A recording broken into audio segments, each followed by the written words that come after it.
waxaa maanta gelkii dambe baaq wada jira oo ku saabsan shirka beelweynta biciide ka diray magaalada Fadhigaab Boqor Ismaan Buur Madow Suldaan Saciid Yuusuf Xaaji Ducaale iyo Xildhibaan Cabdiraxmaan Yuusuf Cartan waxaana hadaladoodii ka mid ahaa alxamdulillaah thaanaa'ullaah wasalaatu wasalaamu calaa rasuulillaah sallallahu alayhi wasallam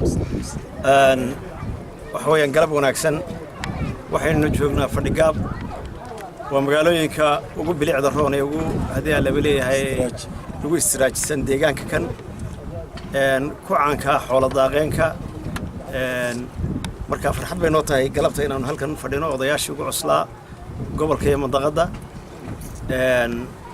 waxaan kaloo farxad noo in roobkii inoo bilaabmay oo dacwal bayna ka xigo galabta waxaan kaloo aad iyo aad aanu ugu mahadnaqaynaa ilaahay subxaanahu wa tacaala inuu kusoo dhameeyey guul shirkii ceelaf weyn ee nabadaynta oo ahaa fursad aad iyo aad u qaali ah ummadana dil ugu jirto waxaan kaloo soo dhaweynaynaa shirka dagaareed ee talweynuhu isugu iman doono dhawaan isagana hambalyo iyo guul baan u rajaynaynaa insha allahu tacaala aad iyo aad baad mahadsantihiin assalaamu calaykum waraxmatullahi wabarakaatu alhamdulillah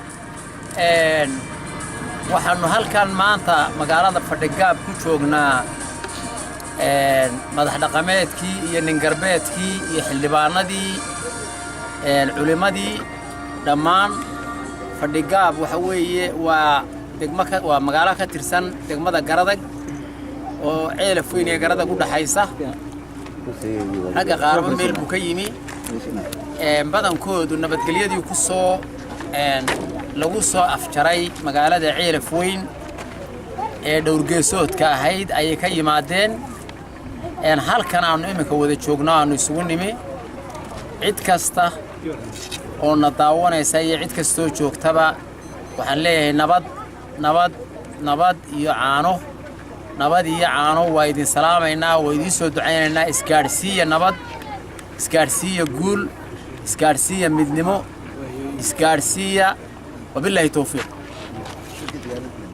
ayaa shirkii dagaalada xasuusinaya oo aad moodo rag badan iminka inay ku sii socdaan isagana guul baan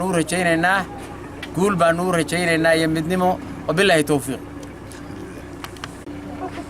ragga ugu tunka weynaa baa jooga maanta